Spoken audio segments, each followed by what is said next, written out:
रायजो राजा नोंथांमोन बाथ्राया जोबोद सैथो आरो जिउनियन आरो जोबोद मिथिनो गोनां आरो खोनासंनो गोनां आरोना रायजो राजा नोंथांमोन।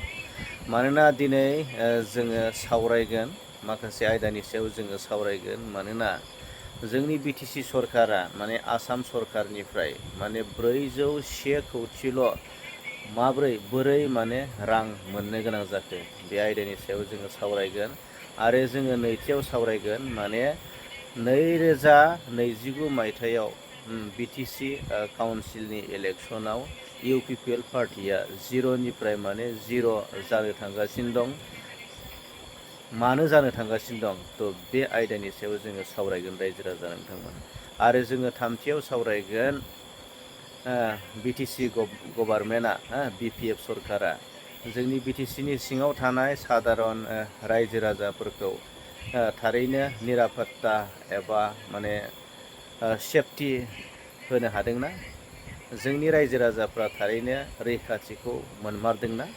थ' बे आयदानि सायाव जोङो गुवारै सावरायगोन रायजो राजा नोंथांमोन।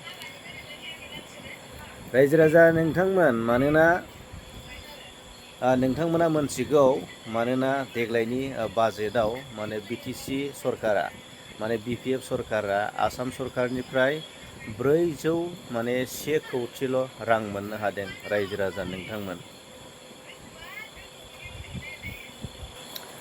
रायजो राजा नोंथांमोन जोङो मोनथिगौ आसाम सरकारनि जोङो बाजेटखौ नायोब्ला 2 लाख कौटि आसाम सरकारनि बाजेटआ बेबायदिब्ला जोंनि बिटिसिआव खमैब्लाबो जोङो 1200 कौटिसो मोननांगौमोन रायजो राजा नोंथांमोन। नाथाय जोङो नुनो मोनबाय 50% दाननानै 401 कौटिल' देग्लायनि बाजेटखौ होनायखौ जों नुनो मोनदों रायजो राजा नोंथांमोन।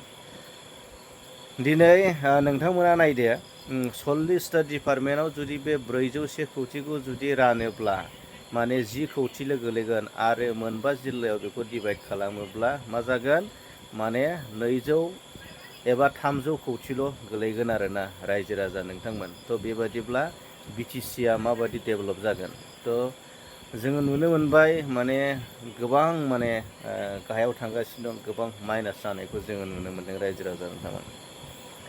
थ' रायजो राजा नोंथांमोन जोङो नैथियाव नोंथांमोना मोनथिगौ जोंनि सादारन रायजो राजा नर्मेल जिथुनाखि कमन पिउपिल बे कमन पिउपिलखौ सेफटि आरो प्रटेक्सन होनायाव ना जोंनि प्रपारिटि जोंनि जिथुनाखि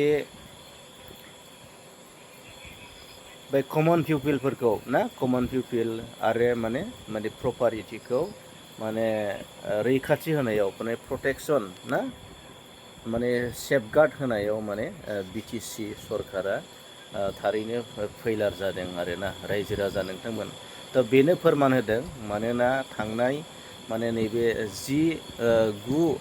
9-10 मासनि गेजेराव खमैबो बिराद गाज्रि एक्सिडेन्ट जाबाय आरोना इन्सिडेन्ट जाबाय।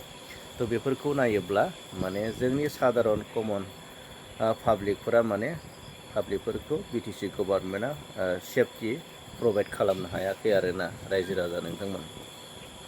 थ' बिनि उनाव जोङो नुनो मोनबाय बिथांमोना बुंगासिनो दं दिनै नोंथांमोना मिथिगौ रायजो सभायाव सासे आरो लक सभायाव सानै जोंहा एमपि दङ रायजो राजा नोंथांमोन इउपिपिएलनि जानानै। थ' दिनै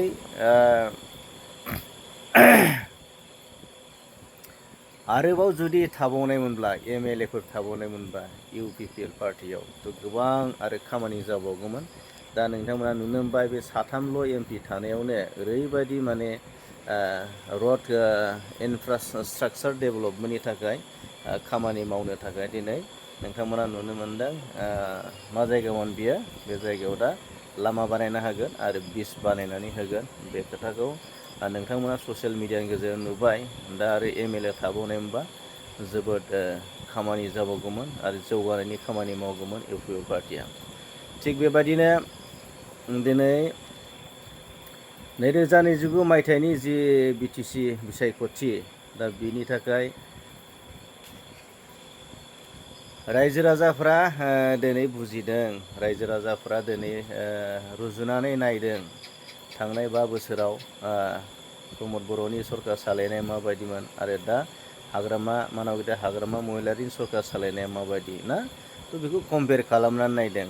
दा बिथांमोना बुंनो सानदों जे फैगौ 2029 मायथाइयाव UPPL पार्टिया 0निफ्राय 0 जानो थांगासिनो दं आरो जोबस्रांनो थांगासिनो दं। नाथाय नै जिथुनाखि बिथांमोननि जि सरकार सालायनाय जिथुनाखि सिस्टेम बे सिस्टेमा फेलार जादों आरो बे फेलार जानायनि थाखायनो दिनै जिथुनाखि UPPLआ फिन आरो पावाराव फैफिनगोन बेयो रायजो राजाफोरनि नोजोराव दिनै जों जेरावबो नुनो मोनदों वेलकाम खालि वेलकाम UPPL वेलकाम बेबायदि जोङो नुनो मोनगासिनो दं। मानोना जोंनो UPPLखौनो नांफिनगौ बेफोरबायदि रायजो राजाफोरनि जों खुगायाव खोनानायखौ नुनो मोनदों। दा दोहौआ बेबायदि फैफिनगासिनो दं। तो रायजो राजा नोंथांमोन थारैनो बिथांमोना गिदों माने बिथांमोना दानिफ्रायनो राजनिति खालामनायनि आराम्भ खालामबाय माने UPPLखौ माखासे मुं सुनायखौ बिथांमोना जागायजेनबाय आरोना रायजो राजा नोंथांमोन। रायजो राजाफ्रा सोलायनायखौ लुबैदों आरो फैगौ 2029 मायथाइयाव थारैनो माने सोलायनाय महरखौ नोंथांमोना नुनो मोनगोन आरो रायजो राजाफ्रा बेखौनो नेनानै दंगासिनो दं आरोना। तो रायजो राजा नोंथांमोन दिनैनि भिडिअआ गोबां गोलाव जाबाय आरो दिनैनि भिडिअखौ बेखिनियाव दोनथ'बाय आरो उननि फिन भिडिअ नोंथांमोनखौ लोगो मोनफिनगोन मिजिंजों दिनैनि भिडिअखौ बेखिनियाव दोनथ'बाय। गोजोन्थों। जय बर' हारि। सरकाराव फैनाय लोगो लोगोनो दावराव खमसे खम 25तासो घटना जाबाय। बेयाव मार्डार खालामनायानो 10तासो जाबाय। जोंनि टाइमावथ' गुलि गरसेबो बेराखै नङा होमबा? दाख्लै नोङो हाग्रायाव लोगो मोनबाय एकदम पइन्ट ब्लेंक होसाबनानै गावनाय खर'आव गावबाय सासे बै सरलपारा गावाखै बे मानो जाखो मानो जानो मोनखो जेम्सआ नोङो EM जाबाय मानो गावहोखो बिराद आदर खालामग्रालाय बिदिसो जानो नाङा होमबा?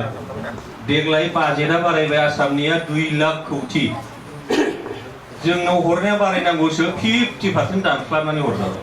मा जाखो बियो? नोंखौ ओरैनो देरहा होनानै फज'नानै दोनदों बै गुवाहाटिना मोनथिनानै दं खोमा CMआ नोंखौथ' आंसो फज'दों नोंखौ देरहायामोन नङा होमबा? सालाखि खालामनानैसो देरहादों नोंलाय मानो फैसा हरनो बिदि जादों खोमा आरो आधा हरबाय 401 कौटि बारायनानै देग्लाय 1200 कौटिसो मोननांगौमोन जोङो मानो आधा हरजाखो? 40टा डिपार्टमेन्टआ समान रानोबा 10 कौटिल' गोग्लैयो। मोनबा जिल्ला दं बेखौ समान रानोबा 2 कौटिल' गोग्लैयो। मोनसे जिल्लायाव 2 कौटिजों जौगागोन जेबो जाया दा।